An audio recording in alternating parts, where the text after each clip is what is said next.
Thank you. Mr. Sanders? Thank you, Madam Chair, and Mr. Greenspan, nice to see you again.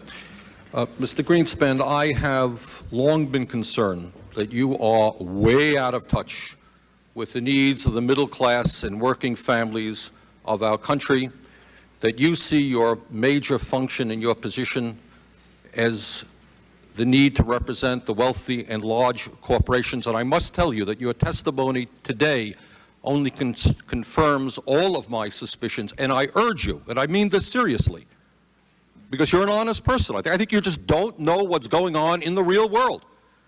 And I would urge you, come with me to Vermont, meet real people.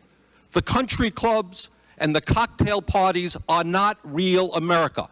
The millionaires and billionaires are the exception to the rule. You talk about an improving economy while we have lost 3 million private sector jobs in the last 2 years. Long-term unemployment has more than tripled.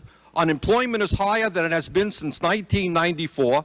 We have a $4 trillion national debt.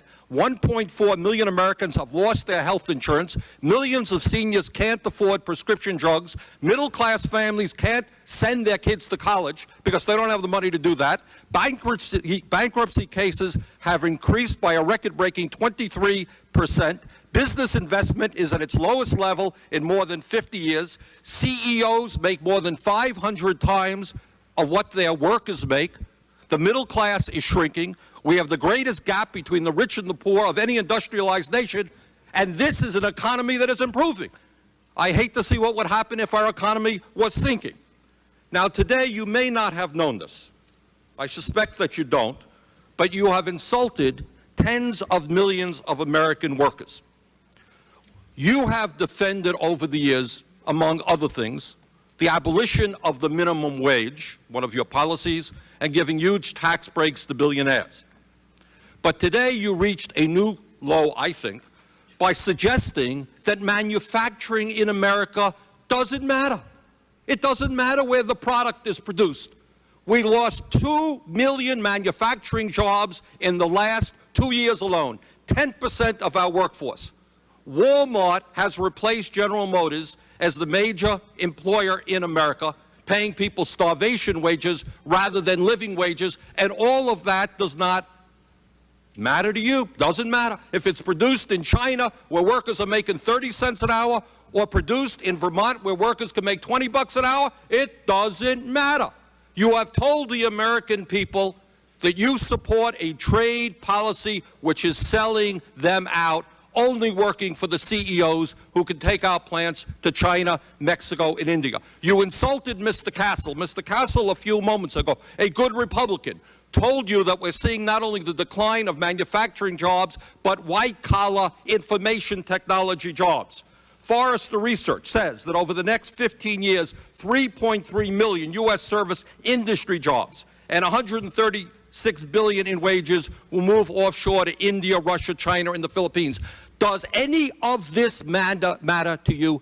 Do you give one whit of concern to the middle class and working families of this country? That's my question.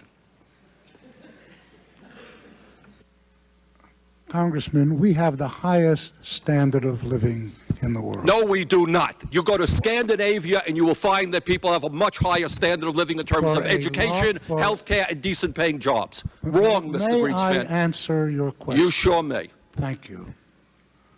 For a major industrial country, we have created the most advanced technologies, the highest standard of living for a country of our size. Our economic growth is crucial to us. The incomes, the purchasing power of our employees, our workers, our people are by far more important than what it is we produce. I submit to you that, may I?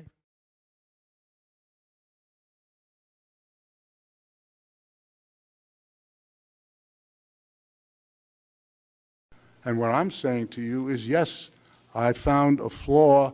I don't know how significant or permanent it is, but I've been very distressed by that fact. But if I may I just finish an answer to the question previously? You found a flaw in the reality? A flaw in the model that I perceived is the critical functioning structure that defines how the world works, so to speak. In other words, you found that your view of the world, your ideology was not right. It was not working. Precisely. No, that's precisely the reason I was shocked, because I've been going for 40 years or more with very considerable evidence that it was working exceptionally well.